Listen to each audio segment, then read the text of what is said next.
And I think that's part of what we're getting caught up with the Panthers is the machine doesn't stop.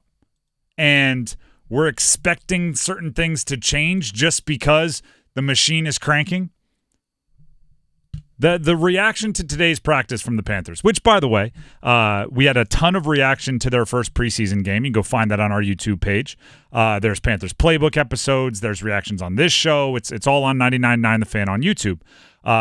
Because that was a Thursday game, we've talked about it enough on Friday. I don't think we have to dive into it too much. But I do think it's interesting, the reaction to the couple of practices, specifically today's practice since that took place, has been maybe the offense wasn't great today.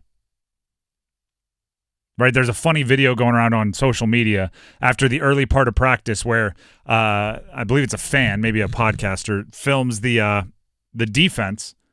And they look like they're, I don't know, in a dance circle at a wedding where it's, you push someone into the middle and they got to give you 10 seconds of a little move and then they get out and someone else has to go into the middle. Living their best life.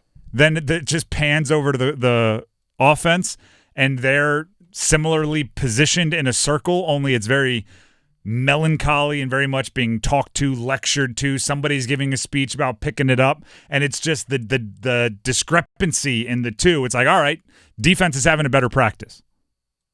Offense ran sprints after practice. That probably tells you a lot about what the practice was. David Newton of ESPN tweeted that unit, meaning the offense, did not have a good day. Is the Panthers' offense falling behind is what all of this is going to lead to. I don't. Here's the problem I have with that. Is the Panthers' offense falling behind? I don't think they're falling behind.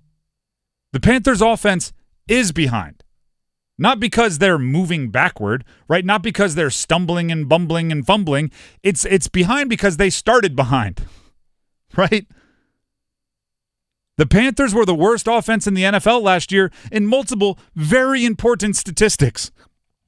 13.9 points per game, the fewest in the NFL. Dead last. 265 yards per game, the fewest in the NFL. Dead last. They're not falling behind. They are behind.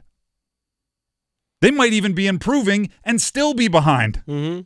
That's kind of how it works, right? We just watched the Olympics a whole bunch of times. You know how they stagger the start? Imagine if they staggered the start and it was just a straight line race, right? Because the stagger is to make up the curves. On the track, yes. Yeah, if you were just all the way in the back and it was a straight line race, you may have the best burst out of the gate. You're still going to be behind. Now, I'm not here to say that the defense is otherworldly for the Panthers, but they're good. And they were good last year. And they brought in some players that fit with the scheme they're trying to run. They're going to be better than the Panthers offense. If and when the Panthers offense improves enough that it can become a fair fight, but that's not where they are right now. Adam Thielen likes what he's seen from Bryce Young so far this year. That's not going to solve everything. But even with that being said, here's Adam Thielen talking about his quarterback. Yeah, I think him just feeling really comfortable and trusting it. Probably maybe some of those throws he wouldn't have even attempted last year. Don't know why, but I would imagine a lot of it is just comfortability, in the system and what he's doing in his footwork. I don't know, right? Like I'm not in his head, but that's what it feels like to me. Just comfortable in what he's doing, where his reads are, how he's progressing, and then just trusting that we're going to make those contested catches. And we need to continue to do better, and individually I need to do better at that just to help him trust, that he can throw it when there is a defender on your back, that we're going to still make a play and come down with it. I love that from a wide receiver standpoint, from a offense standpoint.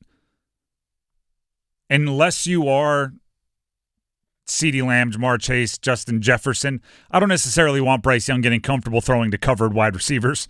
Let's find the open ones. Adam Thielen, I love you. Adam Thielen, 100 catches last year. Adam Thielen was awesome. Adam Thielen might be, I don't know why I'm saying his name at the beginning of every sentence. Adam Thielen might be past the point where he is a guy who's open when he's covered. Yeah. Bryce Young's superpower is processing quickly, knowing where to go with the football. Let's find the open guys. That's when the offense takes the next step. Well, he should be used to throwing to receivers that are covered. That's all they were last year. Well, actually, yeah. Let's not. He should be comfortable. Let's not encourage him to throw it to those guys. He has enough practice. Exactly. Let's practice finding the open guy. You don't have a lot of experience with that since Alabama. My overall point on all of this is I'm not going to it's the offense is behind the defense as if that's some kind of an indictment on what Dave Canales is an offensive head coach. How in the world are you only going to score 3 points in your first preseason game with an offensive head coach? How in the world are you going to have your offense being lectured while the defense is celebrating with an offense head coach with this system that is supposed to make the quarterback look good even if they haven't been good over the last few years? I'm going, wait, remember what he was dealt, right? Remember what he started with. When he took over, it was the worst offense in the NFL. I'm comfortable saying the Panthers were the worst team in the NFL on the aggregate because that's what their record says that they were. The worst. But it's more accurate to say the offense was the worst in the NFL and the defense, while better, wasn't good enough to drag it out of the dungeon, right, out of the basement. So there's going to be days when the defense just looks better than the offense at Panthers training camp. There's going to be days where the defense is dancing because their undrafted rookie free agent was able to snag a couple of interceptions, Damani Richardson. And there's going to be days when the offense is getting lectured, even though in the grand scheme of things, they might be moving in the right direction.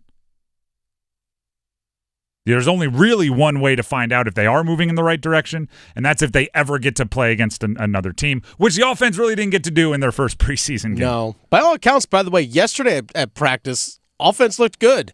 Made some plays. Yeah. Made some plays. Defense might be getting better, though. Hassan Reddick just demanded a trade from the Jets. Bring him back.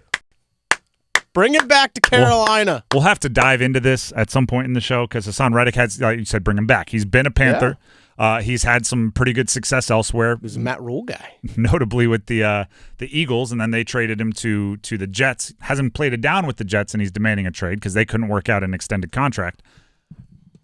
I have, there's fine print to this, right? Bring him back. And then it's got an asterisk, and you check the asterisk, and it's as long as you're able to bring him in for an extended period of time because the Panthers this year is not enough.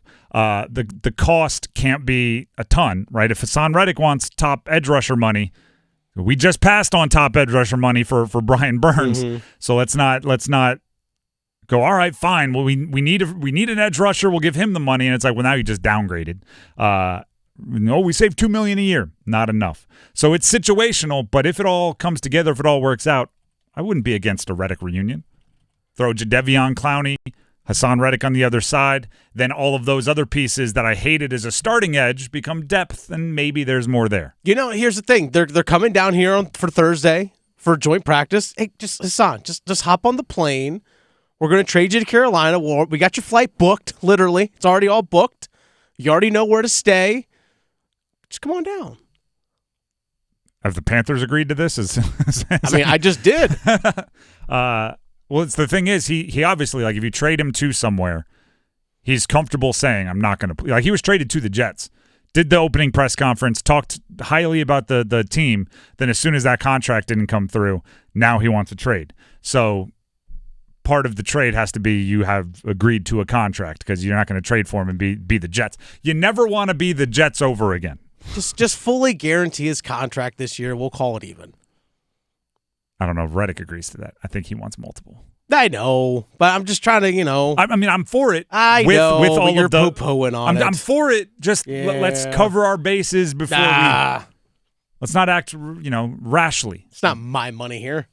That's fine. Then promise more money. That's fine. Oh, again, in that case. If Dan Morgan wants to do that, hey, it's Tepper's cash. Here you go. Okay, triple it then. Just know that you just moved on from Brian Burns for money purposes.